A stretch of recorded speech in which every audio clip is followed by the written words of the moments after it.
If you're looking at these charts, I want to first share, Argentina shared their story, but I want to quickly share our story, the Chinese story, okay? In the early 1949, many of you follow the episode, you already know what they did using the land reform to grabbing power from those landlords, and which basically already built a very congenial relationship with tenants, with peasants for generations and generations. Here, so a person has a choice which road to go. Freedom given by God. We're born free. Freedom means from coercion.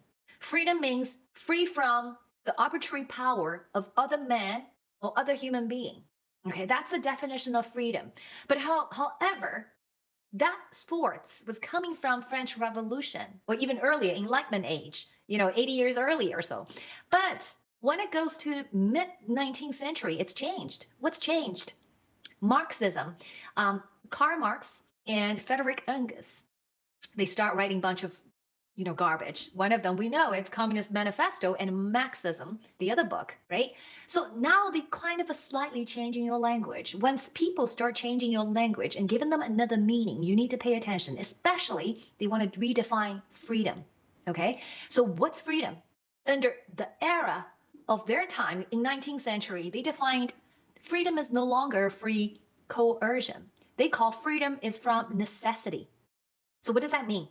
True freedom comes from understanding and accepting the constraints and the limitations imposed by the natural and social world.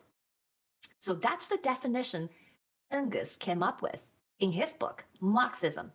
Okay, so now you moved from the true essence of freedom. You changed the concept to the freedom means from necessity. So basically, that's another word for meaning that you would have freedom if you have power or wealth, right? Because true freedom comes from understanding and accepting constraints. Now freedom is about constraints.